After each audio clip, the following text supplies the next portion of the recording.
Saudara-saudara yang dikasihi Tuhan Yesus Kristus, Shalom Aleichem. Hari ini kita merenungkan sebuah sakramen yang sangat penting dalam iman Kristen. Kita merenungkan firman Tuhan yang berjudul dibaptis dalam nama Bapa, Anak, dan Roh Kudus, dengan dasar dari Injil Matius pasal 28 ayat 18 sampai dengan 20 yang demikian. Yesus mendekati mereka dan berkata, "Kepadaku telah diberikan segala kuasa di surga dan di bumi.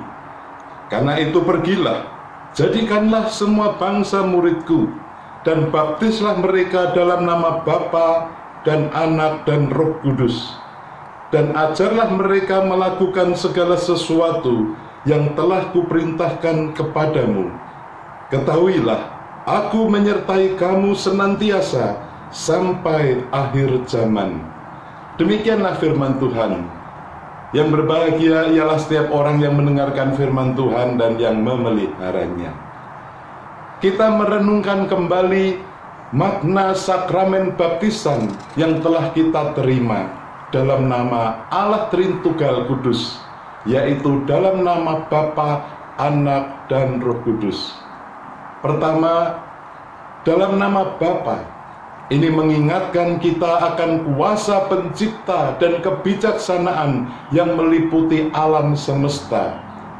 Dibaptis dalam nama Bapa adalah perintah yang diperintahkan oleh Tuhan Yesus kepada kita, anak-anaknya. Kedua, dalam nama Anak, merujuk kepada Tuhan Yesus Kristus, adalah jalan kebenaran dan hidup. Ketika kita dibaptis dalam nama Anak, kita menegaskan kesetiaan kita kepadanya sebagai juru selamat dan teladan hidup kita.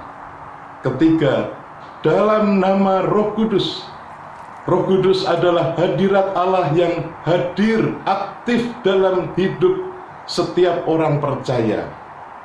Melalui baptisan dalam nama Roh Kudus, kita menerima kuasa, penghiburan, dan bimbingan yang diberikan oleh Roh Kudus. Saudara-saudara, ingatlah bahwa baptisan yang telah kita terima adalah sebuah keputusan pribadi yang membutuhkan kesiapan spiritual yang matang. Jika kita menerima baptis kudus Anak, maka setelah dewasa kita menyatakan pengakuan percaya atau sidi. Ini adalah langkah iman, sukacita, dan syukur yang menandakan hubungan yang lebih dalam dengan Allah Tritunggal Kudus. Sebuah pengakuan bahwa kita telah menerima karunia besar dari Allah, yaitu pengampunan dosa dan janji kehidupan baru dalam Kristus. Maka setelah dibaptis, kita harus masuk ke dalam komunitas iman, tempat di mana kita belajar dan bertumbuh, saling mendukung dan membangun dalam iman untuk melakukan segala sesuatu yang telah diperintahkan Tuhan Yesus kepada kita. Oleh sebab itu, baptisan bukanlah akhir dari perjalanan keimanan, melainkan awal dari sebuah komitmen yang terus-menerus dalam mengasah iman, pertumbuhan spiritual, dan pelayanan kepada sesama.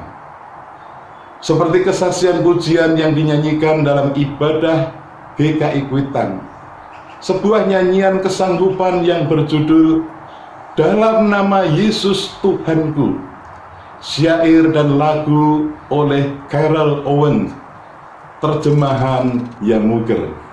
Lagu ini menyatakan, "Dalam nama Yesus Tuhanku, sudah diampuni dosaku. Ku sampaikan kini padamu belas kasih-Nya bagimu. Pada Yesus kuasa semesta dalam surga, dalam dunia. Ku sampaikan kini padamu besar kuasa-Nya atasmu." Referen lagu ini menyatakan, karena Tuhan dengan cuma-cuma beri kuasa serta kasih-Nya, kita pun harus pergi meneruskannya sampai ke ujung dunia.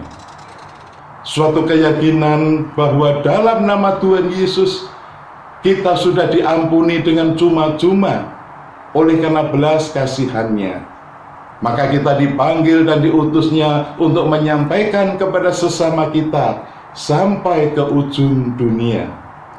Saudara-saudara, dengan menghidupi makna baptisan kita, di awal tahun ini marilah kita memperbaharui komitmen di hadapan Tuhan untuk makin giat meneruskan berita Injil kepada dunia melalui berbagai bidang kehidupan sesuai dengan talenta kita masing-masing. Bersediakah saudara? Lakukanlah saja, itu sudah cukup. Tuhan memberkati. Mari kita berdoa. Ya Tuhan, Bapa kami yang kami kenal dalam Tuhan Yesus Kristus, Juru Selamat kami, di awal tahun baru ini terimalah pembaharuan komitmen kami. Kami mau lebih giat untuk meneruskan berita Injil kepada sesama kami, mulai dari dalam keluarga, persekutuan jemaat, kepada masyarakat, bahkan sampai ke ujung bumi. Kami percaya Tuhan senantiasa menyertai kami sampai akhir zaman. Dalam nama Tuhan Yesus Kristus kami berdoa. Amin. Tuhan memberkati saudara dan keluarga.